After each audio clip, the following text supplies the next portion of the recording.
দেশ জুড়ে শীতের আমেজ আরো ঘনীভূত হচ্ছে। আগামী 5 দিন সারা দেশে আকাশ থাকবে অস্থায়ীভাবে আংশিক মেঘলা, তবে আবহাওয়া থাকবে সম্পূর্ণ শুষ্ক, এমনটাই জানাচ্ছে বাংলাদেশ আবহাওয়া অধিদপ্তর। আজ বৃহস্পতিবার সকাল 6টা থেকে পরবর্তী 120 ঘন্টার আবহাওয়া পূর্বাভাসে বলা হয়েছে, আজ থেকে রাতের তাপমাত্রা 1 থেকে 2 ডিগ্রি সেলসিয়াস কমতে পারে, দিনের তাপমাত্রাও সামান্য হ্রাস পেতে পারে। ফলে শীতের অনুভূতি আরো বাড়বে দেশের অধিকাংশ এলাকায়। এদিকে বঙ্গোপসাগরে নতুন লঘুচাপ সৃষ্টির সম্ভাবনা রয়েছে।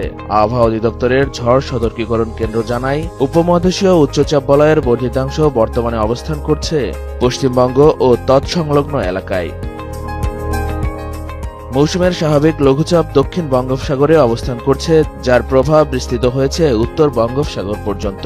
22 নভেম্বরের দিকে দক্ষিণ পূর্ব বঙ্গোপসাগর ও আশেপাশের এলাকায় একটি নতুন লঘুচাপ সৃষ্টির সম্ভাবনা রয়েছে, যা পরবর্তীতে ঘনীভূত হতে পারে। শুক্রবারের পূর্বাভাসেও একই বার্তা, সারা দেশে শুষ্ক আবহাওয়া বজায় থাকবে, রাতের তাপমাত্রা 1 থেকে 2 ডিগ্রি কমবে, সাথে দিনের তাপমাত্রাও সামান্য হ্রাস পেতে পারে। তাপমাত্রা ধীরে ধীরে কমতে থাকায় শীতের আমেজ আরো বাড়বে। শীতজনিত রোগ থেকে বাঁচতে প্রয়োজনীয় সতর্কতা নেওয়ার পরামর্শ দিচ্ছেন বিশেষজ্ঞরা। গত 24 ঘন্টায় দেশের সর্বোচ্চ তাপমাত্রা ছিল চট্টগ্রামের আমবাগানে 33.8 ডিগ্রি সেলসিয়াস, আর সর্বনিম্ন তাপমাত্রা ছিল পঞ্চগড়ের তেঁতুলিয়ায় 14 ডিগ্রি সেলসিয়াস।